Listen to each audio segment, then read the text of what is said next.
All right, if you're someone who uses an extension ladder on the job, then this explainer is for you. We are about to cover the one simple rule that could literally save your life. Okay, let's just jump right into it.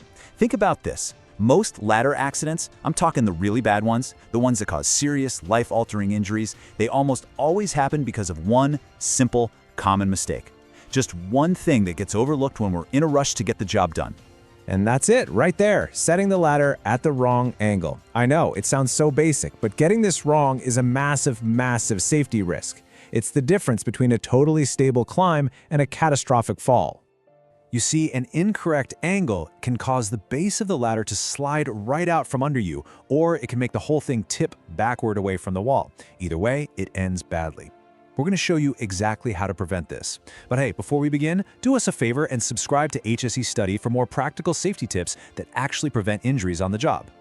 So what's the fix? Well, the solution is simple, it's memorable, and it's backed by OSHA.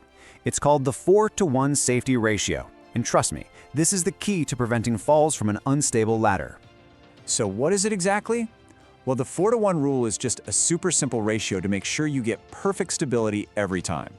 For every 4 feet of vertical height, that's from the ground straight up to where the top of the ladder is resting, the base of your ladder needs to be 1 foot away from that wall.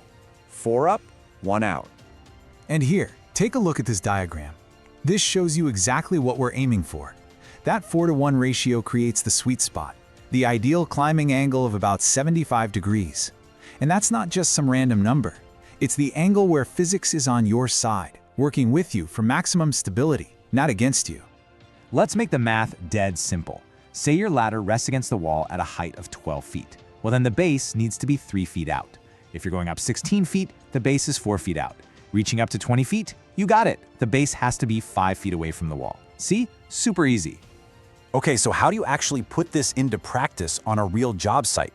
Let's walk through a simple, repeatable 5-step checklist that you should use every single time you set up an extension ladder. No exceptions. First, always inspect your ladder for any defects before your shift starts. Second, measure that vertical height to the support point. Third, apply our 4-to-1 rule to figure out your base distance. Fourth, make sure the ladder is on a stable, level surface and that it's secure. And fifth, as you climb, you always maintain 3 points of contact. You know, I'm really curious to hear from you guys.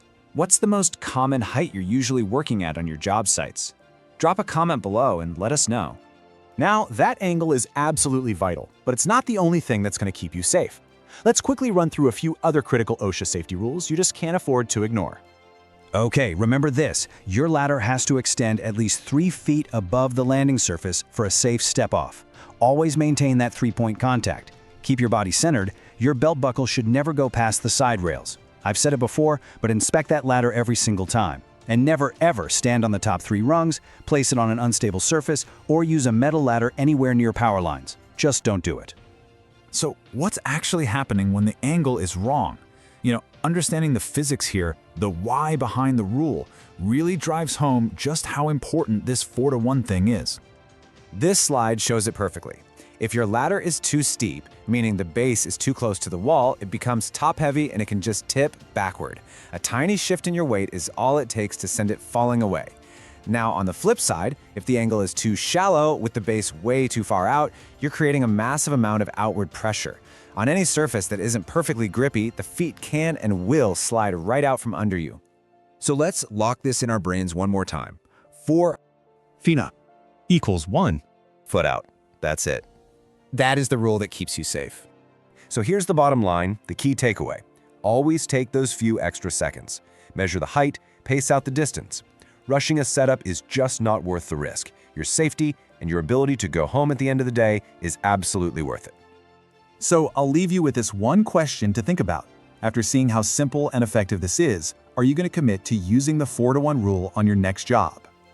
Hey, if this safety explainer helps you and your crew work safer at heights, do us a favor, give it a like, and make sure you subscribe to HSE Study for more essential workplace safety training. Stay safe out there.